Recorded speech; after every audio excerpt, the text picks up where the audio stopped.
If the sun, moon, and stars shout your name, I will do the same. So it's a full moon tonight, and I've been invited to a fire full moon mantra yogi type of retreat happening in Hyde Park. Now I'm excited because of, firstly, I love the moon.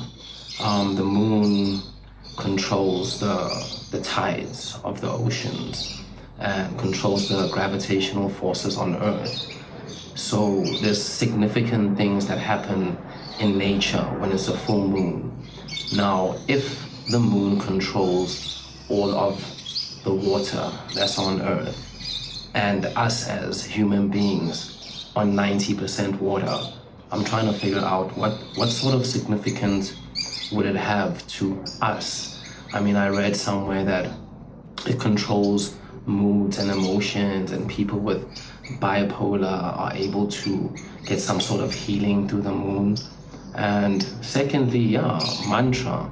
I mean, my limited understanding of mantra is when you repeat a certain phrase or certain words out into the universe or to God as sort of like a prayer request, sort of similar to affirmations, but apparently the difference is affirmations are more internal, where you are actually sort of like reprogramming your mind and affirming certain things, and mantra is more external, outwards energy into the universe, into God. So I thought, let me check it out. Hop onto my surfboard. Let's ride these galactic waves. Let me take you on a journey. Let's surf the universe and let's find out, does the moon actually have any significance to us on Earth as spiritual beings?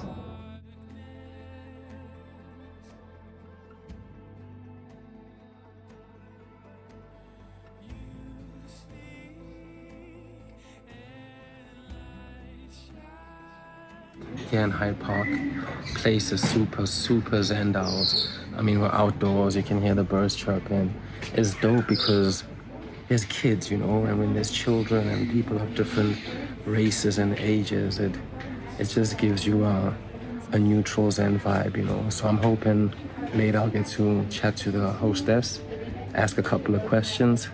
Thanks for embarking on this journey with me. Let's do this.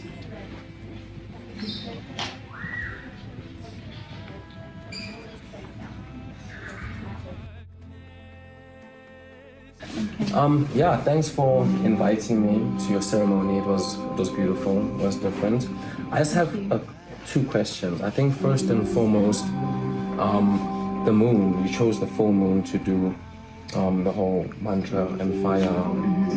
Now, what significance does it have to us on Earth as human beings? Because I know that the moon, it works with the ocean tides and the push and pull, and there's so many things that we do not understand as just people on Earth, you know. What significance would you say it has to us, maybe to your vibration, to your mood, to whatever the case is, you know? I know personally, when it's a full moon, I'm like a wolf. I'm lit. I'm on fire, you know, like I feel my energy, like I feel good. And when the moon's not around, I actually am on like a downer, so to speak. Absolutely.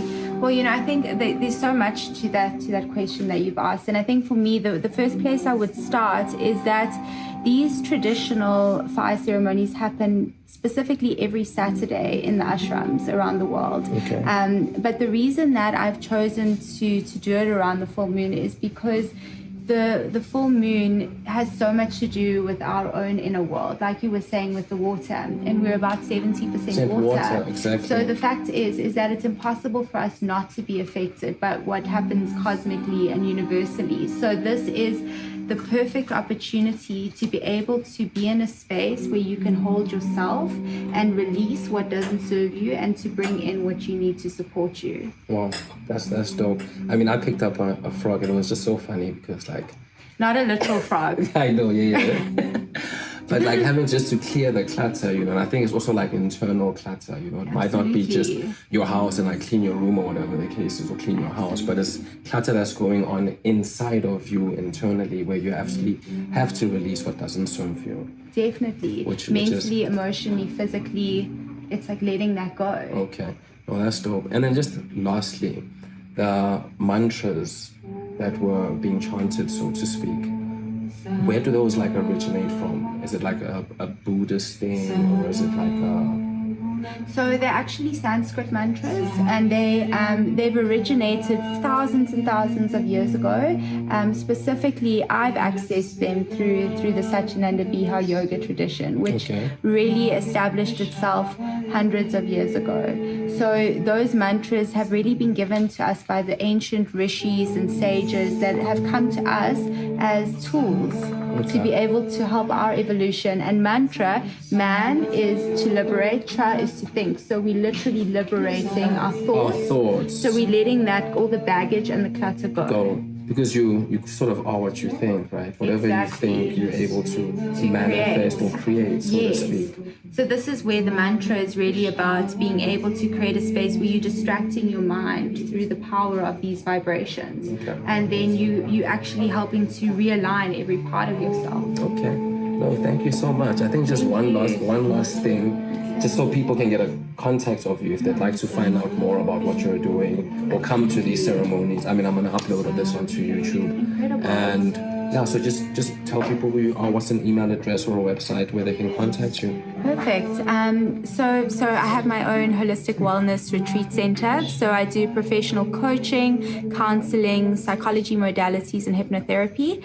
And then I do Satyananda yoga classes every week, and traditional fire ceremonies once a month, and cacao ceremonies once a month as well. And if you're curious to get in touch, to ask questions, to organize a chemistry session to see how I can support you moving forward, send me an email, Jean, Jean, at lightupwithin.com, or you can find me on any of my social media platforms, Light Up Within, or my website, www.lightupwithin.com. Okay, thank you. Thank you so much.